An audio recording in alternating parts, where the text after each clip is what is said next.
Energy Switch is the popular point-counterpoint show where two leading experts with different perspectives discuss the most pressing energy and climate issues in the news today. Coming up on Energy Switch, we'll look at another critical topic. How can we make energy more sustainable? Funding for Energy Switch was provided in part by Microsoft and the University of Texas at Austin.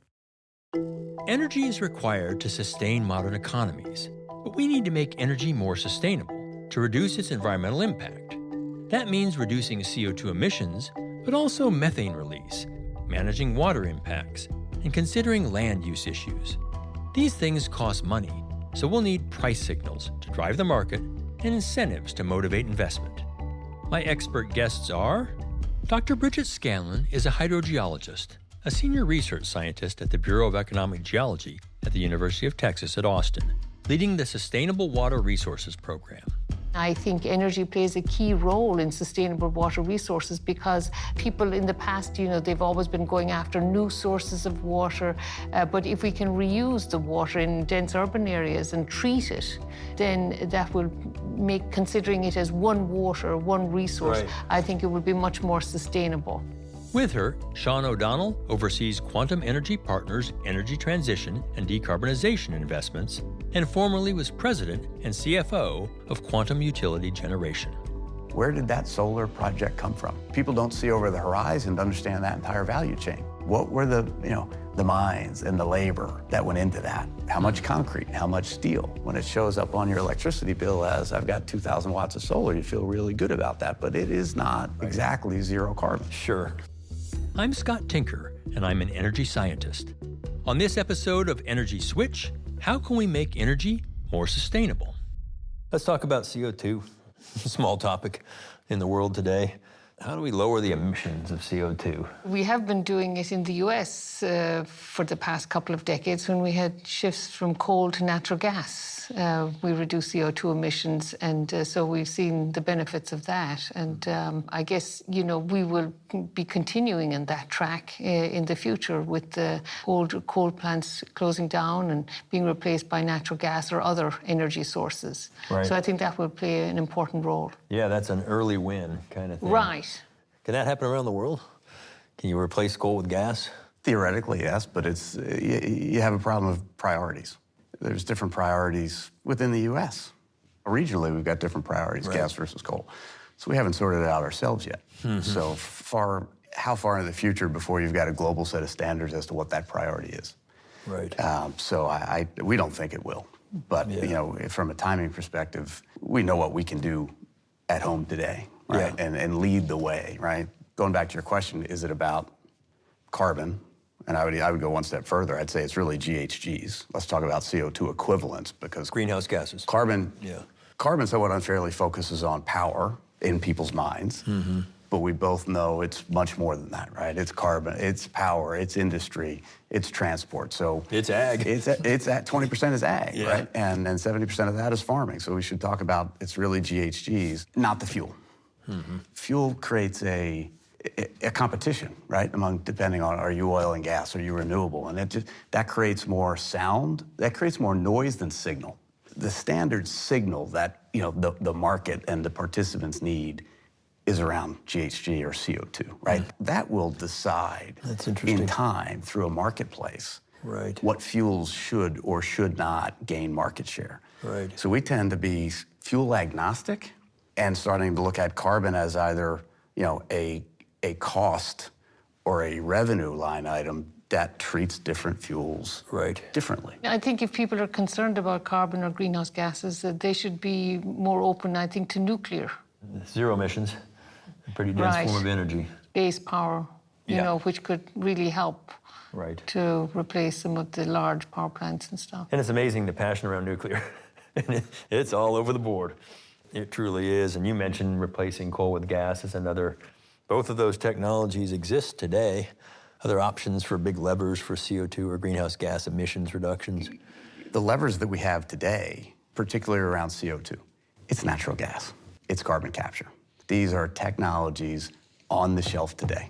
It will provide for growth of baseload, sustainable, responsibly sourced gas that is fully carbon, or 95% carbon capture. Yeah. So we can begin to kind of bend the arc on our CO2 growth every year. Right. It can only happen with carbon post-combustion carbon capture here in the next couple of years. Yep. Midterm and long term. Then the next set that's more of R&D dollars, and this gets into, other than power, what are the other segments of the economy that need? I go to ag, and I go to buildings. Yeah. And this is really material science. Yeah. Right? Concrete. Yeah, sure. 8% of global CO2, not because of process, just because of curing, right? Yeah. We use a hell of a lot of concrete in the world. It's ubiquitous. We're sitting on it. We drove on it. It's everywhere. You don't even think about it. And that's 8% of your personal carbon footprint is the concrete that you and I use today. Right. Ag, buildings. 40% of global emissions are buildings. And cities are growing going forward. So you have 70% of global emissions from cities, which are 3% of the total land mass. Yeah. The imbalance is crazy. The opportunity and the low-hanging fruit in buildings and cities. Sure. But it's not talked about. Sure. The power sector gets talked about. Yep. Electrification gets talked about, but buildings, ag, and just how we do things every day. Big wedges. There's no price signals for that. What is that carbon credit to incentivize a skyscraper in New York or Hong Kong or New Delhi to triple paint its glasses or to change out heat pumps? Where is that price signal that motivates that player? That's 40% of the global CO2 portfolio. Doesn't have a price signal. So it's priorities, it's the material science that can work its way into that sector, I think, is that next couple of years. It's much easier to go attack a power plant than it is 8 skyscrapers, right? And not cheap either. The price signal may not be low. It could be reasonably costly, and you got to think about how that cost translates through the economy and who it impacts and how you balance all those things. Methane, of course, what do you see on the methane front? Well, some of our colleagues have looked at methane issues in terms of flaring and leaks. And I think, there's a lot of progress being made, but I mean, maybe we need to regulate it. Unless we can pipe the gas away, maybe we shouldn't be producing it, because we're losing a lot of energy and impacting the greenhouse gases. Yeah, and that low price gas, which has been for a little while, not much incentive for industry to capture those leaks.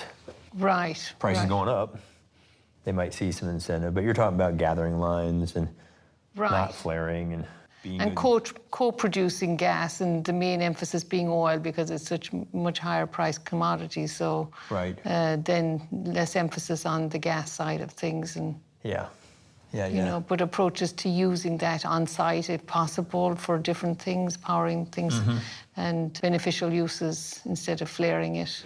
You either put the methane up or you put the CO2 up after you burn it. So how can we use it, right, without doing that? Well, people talk about using the energy to treat the produced water, which is high salinity, and if they want to have beneficial use of that produced water, then use the energy to treat that water and to use it for different purposes. And there's a consortium being developed in Texas right now to evaluate those options, and also in New Mexico, because many of these oil and gas plays are in semi-arid regions, and water scarcity is an issue. But I mean, the first thing to do with that produced water is to just use it for hydraulic fracturing, so that hydraulic fracturing is not reducing groundwater resources in those places. Gotcha. So that's the cheapest and the easiest, and they can use it with very little treatment. So you're not drilling wells into the aquifers to supply water for fracking. But a lot of work has to be done to evaluate the reliability of that treatment before we do anything too much with it, because of potential unintended consequences. Right. When you take the salts and things out of it, you got to do something with the salts that come out of the water. So seawater is about 35,000 total dissolved solids, and some of this water was around that level, but most of it could be up to 100 or 150. But actually, the treatment companies were more interested in the higher TDS water, because then they could do other things with the solids that would come out. Oh, interesting. Yes. We use water in power generation quite a bit for cooling, and we use it in fracking. You've mentioned some of that. I mean, where do we use water for energy production, and how can we get better at it? How can we make it more sustainable? Well, I mean, if water is a real issue for thermoelectric power plants, you can do dry cooling. And I think most of the power plants in Australia are dry cooled. Interesting. So we're there. But there's a trade-off there in more carbon and less efficiency. Yeah. So there's trade-offs in everything. Most power generation is with thermoelectric power plants, and so water is, a big part of that. And then you add carbon capture and storage to those power plants, you increase the water use. So every time you bolt something onto a power plant, it's an energy penalty, whether it's stripping out sulfur or nitrogen or mercury or particulates or CO2. You're using more of the resource to cool it.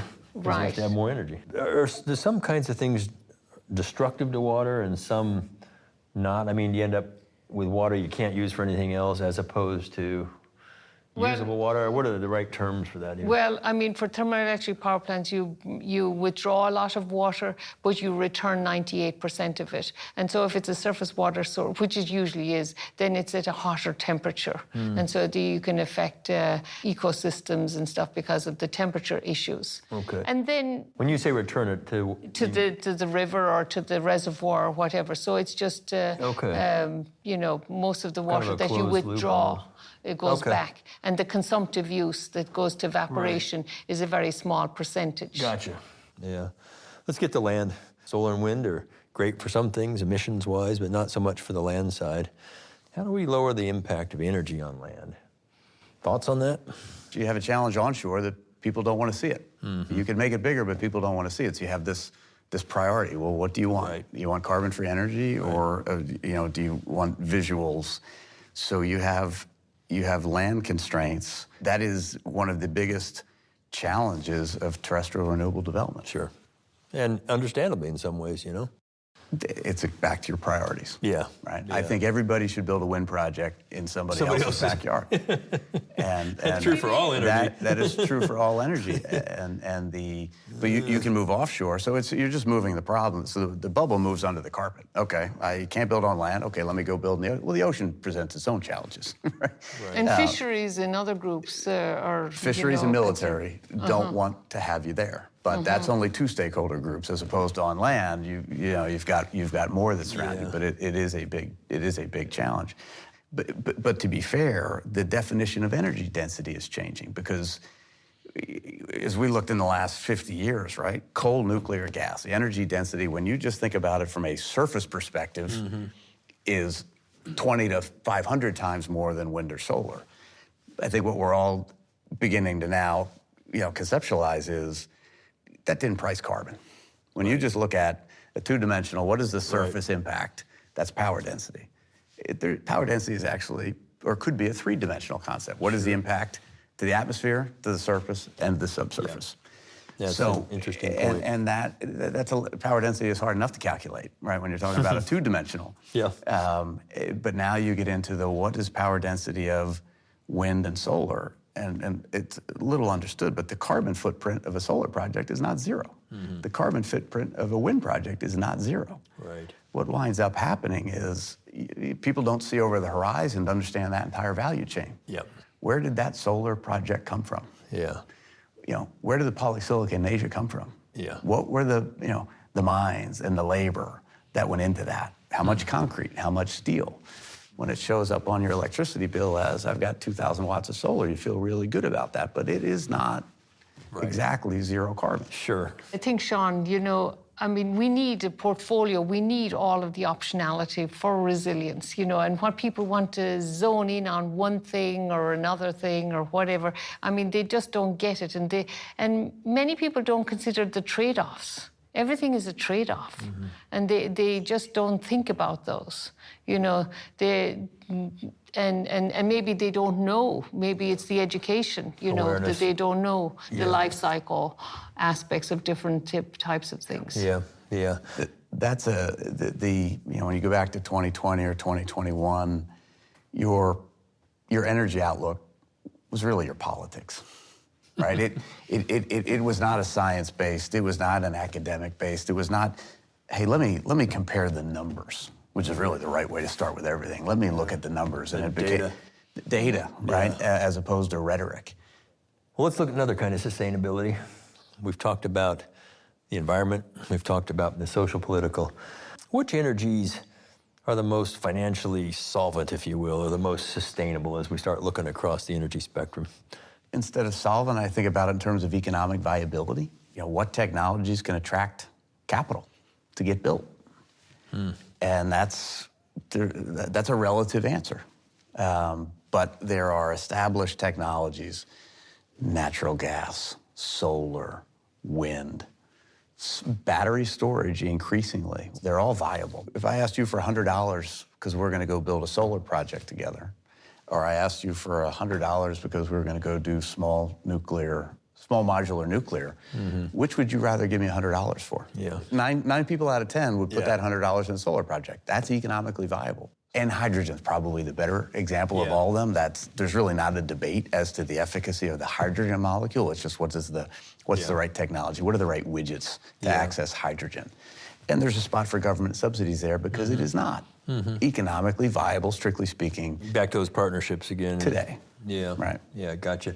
You know, Bridget, you've been at universities and worked with government funding, state and federal and other kinds of things. What are the roles of incentives and subsidies and investment from different entities in addressing some sustainability things?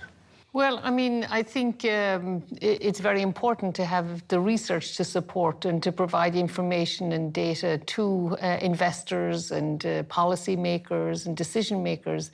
And so research plays a very critical role in universities. And the more universities can work with industry and government, and you have all three working together, I think, then you may have more communication.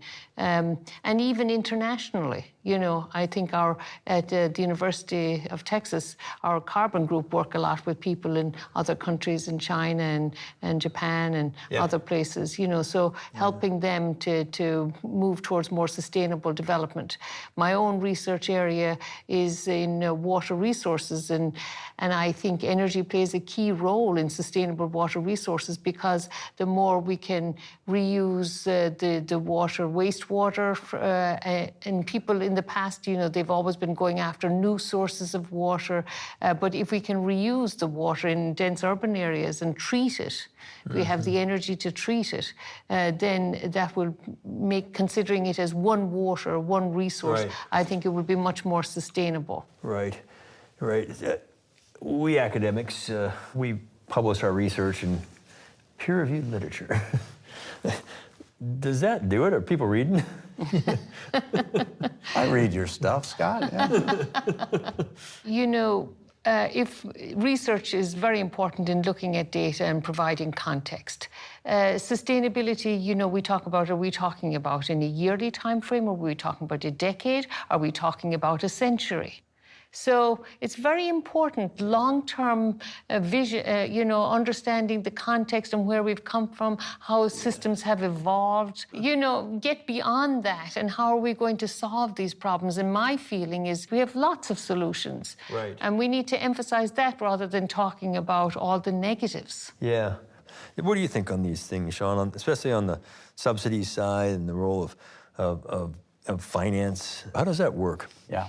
Government's job is to not let me pick a winner with a subsidy here or a subsidy there. It is a necessary evil to get some industries off the ground to generate some momentum, but in time, much as it has for wind and solar now, it will roll off because these are competitive, viable subsectors in power generation. Government hasn't done a great job of picking winners in energy, I mean, but when they set frameworks like you're describing, so it's emissions, here's some incentives. Right.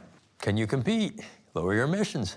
Is that what you're describing? It's all about competitive. The government should not be investing. Government is not an investor, right? Government needs to set a playing field, send signals, let the market go to work.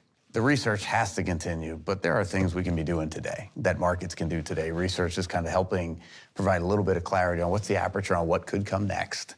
So there's a little bit of advanced planning so markets can see a little bit further, you know, kind of beyond, you know, what's available in the market today. But I think educating the public is extremely important too, and stakeholders, because we want their voice. They vote. I'm glad you went there, yeah. Yeah, and helping them understand the nuances and not the black and white binary kind of things that we... And when they do, when they not only vote, their wallet will matter, and that, so we're playing the policy game now to set, you know, there are subsidies, to create a framework around CO2. But when we get beyond that, and there is enough competition and enough verticals, across the entire emissions envelope, power, ag, buildings. Yeah.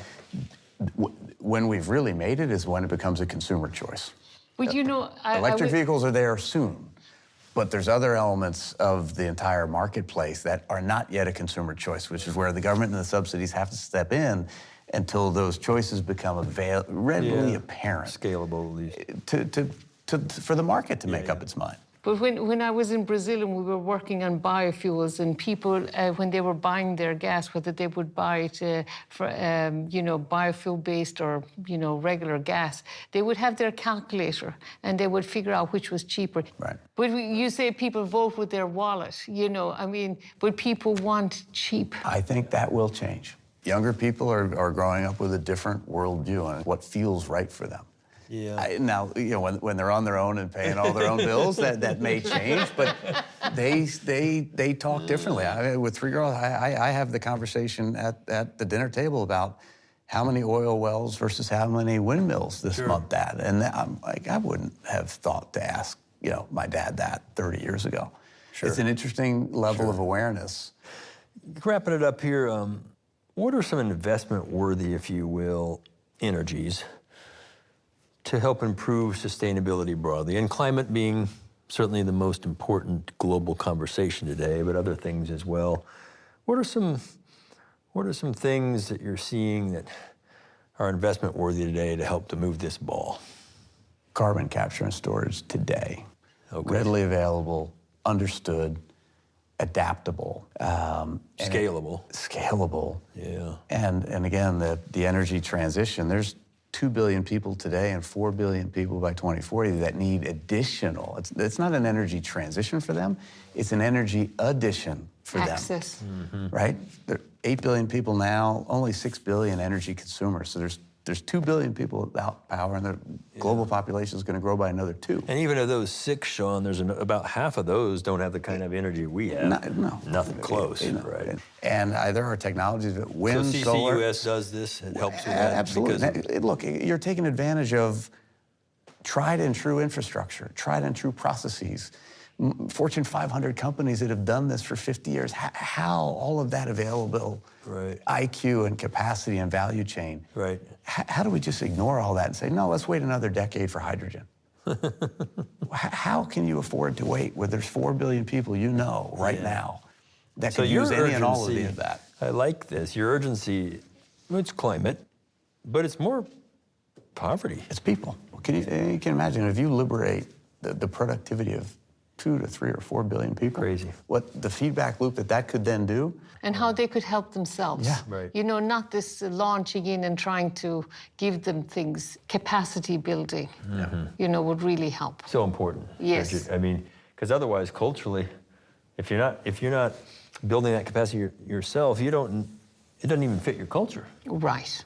What else? CCUS, any other big levers we can throw now that are investment worthy for this challenge? I think part of the fallacy of what the next 30 to 40 to 50 years is going to be that it can be all renewable. The larger systems, the urban loads, there will need to be a material element of High density, whether that be, hydro or natural gas, right? It will be here for some time. Let's not ignore that fact. Let's stop debating that and embrace what we have that we know works with improvements like carbon capture and continue to deploy it. But also, I think research things. So, because right now we may not think hydrogen, we may not know too much about hydrogen, but we should be doing the research so we have the data. Like we did for CCUS. Right, and the pilot studies and the demos. It will work, and it's a 10 to 30-year process because we have an entire nuclear. And the nuclear. But nuclear doesn't have to reinvent its whole distribution system. But the small modular reactors. But it has that too, right? Yeah, now you're just on a low voltage, right? It's almost distributed at 300 megawatts. Right. But the hydrogen economy, it will happen. Yeah. But you could phase it in with methane, using methane rather than water or whatever, and so... As a feedstock for the yes, hydrogen. right, and the pipelines and add it to the natural gas and then, kind of gradually... There's a limit to it, but yes, you can blend up to a limit. Get started. Yeah. Right. Optionality. Right. All energies have environmental impacts, and all involve trade-offs. Coal, oil, and gas still provide over 80% of global energy. To reduce their CO2 emissions, we'll have to capture and store their carbon.